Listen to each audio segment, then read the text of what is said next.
Ya sababu tano kubwa zinazofanya wanawake kuweza kukosa hisia za kufanya mapenzi, lakini baadhi yao ni vizuri zaidi kuweza kujua kwamba zipo sababu tano ambazo ni kubwa sana ambazo huwa zinafanya baadhi ya wanawake kuwa na tatizo la kukosa hisia za kufanya mapenzi. Sio ajabu kusikia mwanamke yupo katika ndoa anasema mimi sipati hisia za kufanya mapenzi. Sasa kuna sababu ambazo ni kubwa ambazo zinafanya mwanamke aliyopo katika ndoa au hata kama hajaingia katika ndoa kuwa na hii sababu au kuwa na changamoto ya kukosa hisia za kufanya mapenzi.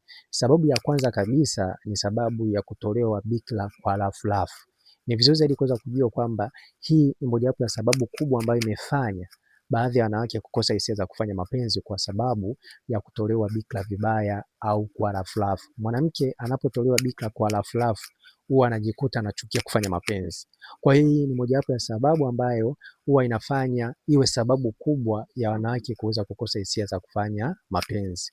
Na pia sababu ya pili ni kushindwa kufikishwa kileleni kwa kufanya mapenzi na wanaume tofauti tofauti. Mwanamke yeyote ambaye anafanya mapenzi na wanaume tofauti tofauti alafu afikishwe kileleni humpelekea kuwa na hali ya kukosa hisia za kufanya mapenzi. Kwa hiyo pia ni mojawapo ya sababu kubwa sana ambayo wanafanya wanawake baadhi yao kuwa na hii changamoto ya kukosa hisia za kufanya mapenzi.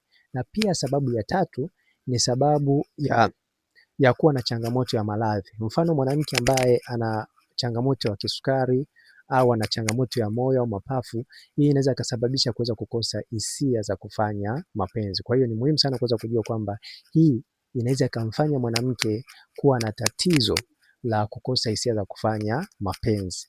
Na pia sababu nyingine ni sababu ya mazingira ya vyakula ambavyo anakula, kwa sababu kuna watu au kuna wanawake ambao wanakula vyakula ambavyo vina mafuta ya taa, vyakula ambavyo vinakata hisia, hali ambayo inaweza kuwa sababu mojawapo ambayo ikawa kubwa ya kumfanya mwanamke aweze kukosa hisia za kufanya mapenzi. Kwa hiyo ni muhimu sana kuweza kujua kwamba hii pia ni mojawapo ya sababu. Na pia sababu nyingine ya mwisho kabisa ni sababu ya kuanza mapenzi, yani ya kuanza kufanya mapenzi ukubwani. Mwanamke ambaye anaanza kufanya mapenzi akiwa na umri kuanzia miaka mfano 20 na kuendelea au kuanzia 25 na kuendelea, kwa kawaida huwa na changamoto ya kukosa hisia za kufanya mapenzi, kwa sababu huko nyuma huenda alikuwa anajichezea yeye mwenyewe au huenda alikuwa anajikata hisia